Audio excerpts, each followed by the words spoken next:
lives hanging in the balance because of a miscommunication. That's the best way that I can put it. And there's a lot of... I'm trying not to be upset and mean about it because I want to respond in a Christian way.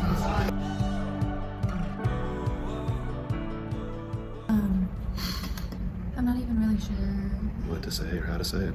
How to start the video. First off, I am in a lot of pain. All day today, it's been really rough. We had to do 18 tubes of blood after I was fasting, and so it made me really weak and really nauseous. And I was already feeling bad because I had very little sleep. And then we went to our oncology appointment, which is where we got all of the test results, and it's just not what we expected and not what we wanted, and really came as a shock.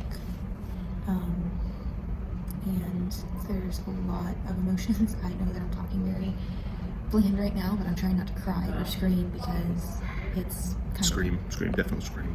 It's kind of anger, I think. It's definitely anger, yeah.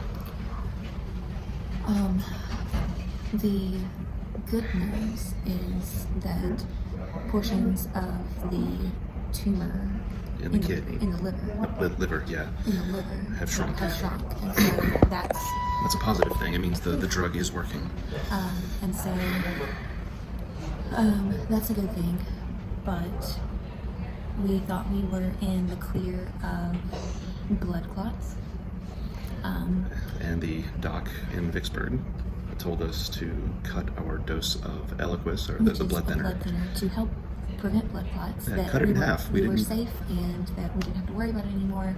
And so she cut our dosage in half without doing any scans, which we were so excited to be done with the blood clot that I had and it not be an issue anymore. That we're like, great, that's good, medicine did what it was supposed to do, only to find out that as a result from cutting the dosage down, not only is the blood clot still there, but it has grown exponentially.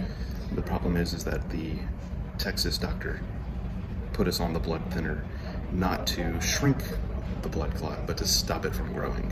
And we didn't really understand that or know that. And neither did our Vicksburg doc. And so it's just a big miscommunication, and we are... lives hanging in the balance because of a miscommunication. That's the best way that I can put it. And there's a lot of... I'm trying not to be upset or mean about it because I want to respond in a Christian way. There's a lot of... I'm not as good as a Christian as I want to be. In this moment. I'm not as good as I want to be ever, but holy crap, man.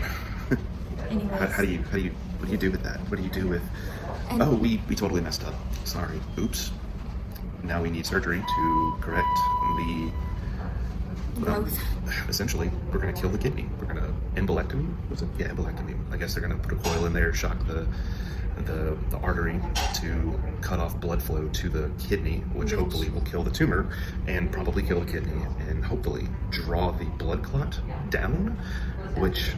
I guess that's... Yeah, from what I'm understanding, it will help draw the blood clot to the right kidney instead of the left kidney, so it can actually process everything through and shrink and not cause problems. And so yeah, it's in the vena cava, which is literally the biggest vein that runs through all of your body. So it's not just like this little thing that's in the pelvis anymore. It's massive. It's a big deal, and it's scary. And if we had continued the Eliquis at 5 milligrams, we might have had surgery this coming couple days to remove the cancer. Well, not quite, no. But to remove the kidney, which would have been the biggest issue. No, we would have never. The surgery still wouldn't have been an option. It's just we wouldn't have had. If we would have stayed on the Eliquis. Apparently I'm wrong. If we would have stayed, we got a lot of information thrown at us at once. If we would have stayed on the Eliquis the way that we were supposed to at the higher dosage, then we wouldn't have to go through a surgery to kill the kidney. And so now, basically, instead of having 1.5 kidneys, because my left kidney is still functioning despite the fact that it's surrounded by cancer, it's still, the numbers are still good. And so we wouldn't have to kill off the kidney or risk killing off the kidney by killing off the blood supply if we would have stayed on the Eliquis at the higher dose. And now we are running a pretty big risk of the kidney being cut off, and me only being down to one kidney. So yeah, I'm Angry. Just, I don't even, it's not even anger, it's just I'm shocked, I think, because I don't know, I just, shell shocked. I think I feel forgotten and kind of like looked over, because the assumption was made that the blood clots were fine without actually taking any CTs or tests, and you trust your doctors and you say, oh, okay, it's good. That's how that works. Yeah. And the doctor says that, yeah, you're fine. You believe that you're fine, and so we didn't think to question it any further. We didn't think to ask questions or ask for more tests, and here we are. And we still have to go through treatment, which they have officially put me down as being allergic to the drug that they have to push into my system. But it works, and it works really well, so they're gonna give it to her anyway. So we have to go through a bunch of like pre-medication to hopefully stop the adverse reactions that we always have. And they're gonna cut it down to, it normally takes 30 minutes to pump into your bloodstream, so they're gonna put us on 2 hours. So that it's at a 25% rate. Yeah. And hopefully that will help the adverse reaction too. But we're just not okay right now. Needing all the prayer we can get, and we're reaching out to all of our friends and just, I don't know. I'm trying not to break down, because I know the minute that I break down, it's not going to be pretty. And I don't know what's going to happen when I finally lose it and when I finally let everything hit me. And so I'm trying to just pretend that everything's okay. And this is totally normal. The fact that we're going to have to stay in Texas longer and go through surgery, and the surgery itself has risks that we've been trying to avoid, like a lot of bowel issues and everything, and swelling of the intestines, and I think despite all this, trying to find God in all this, and the only thing that I can see is that the doctor in Vicksburg literally said, well, I could just take you off the blood thinner entirely, but I'm going to let your primary do that. Instead of cutting you off of your blood thinner completely, I'm just going to knock it down to a half dose, just to be on the safe side. And God put it on her heart to do it, because if she had just said, nah, don't worry about it, I trust in my abilities entirely, I'm just going to say go, then that blood clot, we probably would have been in the hospital long before Texas. Yeah, so and that's kind of the way we're trying to look at it, or at least the way that I'm trying to look at it. And there we go.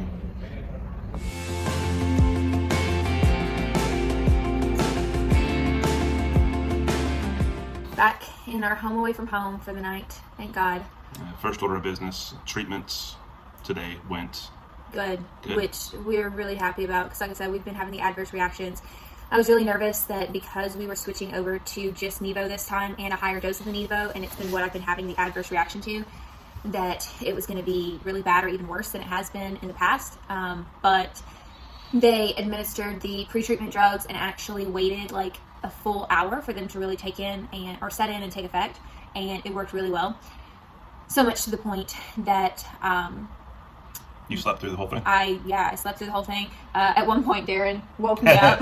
I thought it was happening again, because she was falling asleep, and I saw her mouth go open, and she kind of made a gasping sound, and I was like, "Baby!" And I shook her awake, and I didn't know she was asleep, but I shook her, and she's like, peacefully. And I was like, "Is it happening?" And she's like, "You woke me up!" Like, yeah, I was like, "Never mind, let's sleep." Yeah, I was perfectly fine, like actually like sleeping good, and next thing I know, like Darren's like, and I'm like, "Oh my gosh, what's wrong?"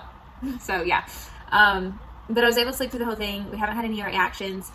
No adverse reactions. I'm in a lot of pain and I'm really tired. I've got a little bit of energy. I was able to eat something, and I think that really, really helped, but I feel myself going down. I also have my pain meds in my system that I just recently took, and so they're working pretty well right now, other than the dull aches and pains and just being really, really slow. So we're glad to be able to have some rest tonight. We're hoping that tomorrow will kind of be a down day. We are waiting on the insurance to approve the surgery for us, and then we'll just see when the surgery is. We're going to stay in Houston until we get it, and then we'll probably be admitted to the hospital for a couple of days just so they can watch for the side effects of the surgery, since I'm prone to crazy side effects. And then after that, we'll have to rest in the hotel for a couple of days to see when it is that I can travel again, because it's a total of a 7.5-hour drive, and so we split it 3:15 and 3:15. and just gotta. We're playing this next part by ear. We planned to get the treatment today and spend the next day or two kind of resting and recuperating and then going home. However, now the question mark of a surgery means that, hey, you might be here for 2 weeks, and we might be here for a week and a half. You might just be here for a week. We don't know. So not so much the question mark of a surgery, but rather when the surgery is, because the surgery is happening, period. And because of what the surgery is and how emergent it is, the doctor did say that he was going to get us in like as quickly as possible, and so he's hoping that literally it's going to be within the next few days. It's just a matter of getting the insurance to approve it and then getting me into the soonest spot available. We've been really blessed, and God has really looked out for us because my case is so severe. We've usually been into our favor with a lot of things. We've usually been to rush to the front of the line for a lot of the stuff because I'm perfectly fine, and then all of a sudden, holy crap, you're not fine. Let's get you to the front and get this taken care of. So this is kind of another situation because the clot is so big and it's so close to my heart, and it's causing the kidney or blood flow to the tumor to be significant, which means the tumor is growing really rapidly on my kidney, and so like all of these things mean that it's really dangerous, and so we are moving very, very quickly. So that's good. I know before we were talking about, at least Darren was talking about how he was angry, and I'm still kind of in shock. I think we've calmed down a little bit. We talked to a couple of our friends and some family members who, just helped give us some perspective and point us back to God, and that's one of the things that we're like really grateful for, because as much as we try to keep our focus on God and as much as we try to be joyful in the situations, they have to remind us that we are still human, and it's a struggle. It's a struggle to be joyful in the midst of all of this. Like, we still have very real emotions, and we're not perfect, and it's only by God's grace that we are able to have joy and to have his peace, and to take comfort in him. It is all him. It is not us. Like, we are not capable of controlling our own destinies in that matter. Like, it's having complete control over our emotions and the way we react, and being able to respond with a level head. Like, that's not in human nature, because we live in a fallen, sinful world. But it is who God is, and so through him, that's how we are able to have that joy. And so, it's not that we are doubting God in this, which is the crazy part. Like, I have no doubt that I'm going to be okay. Like, I have no doubt that God has taken care of me and that he will continue to do so. But when you get all of this medical stuff thrown at you very quickly, when it's unexpected, it's a shock. It is truly a shock, and you react in a human way, in a non-Christian way, and you have to humble yourself and ask God for forgiveness, and ask him to give you even more grace because we can't do it on our own. In a time where oftentimes, because we are so overwhelmed, we don't necessarily feel his comfort and his peace as closely or as much as we would like. But that doesn't mean that he's not here with us. It doesn't mean that he's not still giving us comfort and giving us peace. It's just a matter of us not letting the enemy play into our minds and not falling for the enemy's lies, and resisting the temptations of sin. And it's hard to do. It's because we're human. Yeah, and we still struggle with it, especially when things get hard like this, and we're having to continually just run back to God every single day, every hour. There's no end to it. Yeah, because every time you turn around, there's a new stressor. There's a new thing that's glaring down your throat. That you realize, okay, we can't do this either. Like, okay, it has to be God. Yeah. Which, I mean, is a blessing. It's part of our sanctification. It's part of us realizing that we can't do this. We can't do this without him. And so we have to run to him. And so that's what we're choosing to do over and over again, even though we fail at that on a daily basis. Hourly basis. Yeah. We just want to try to keep on pushing and keep on redirecting our focus to him over and over again. And I, for one, am grateful for the friends and family who are willing to call us out and make sure that we stay aligned with his word and his promises and encourage us when we need it.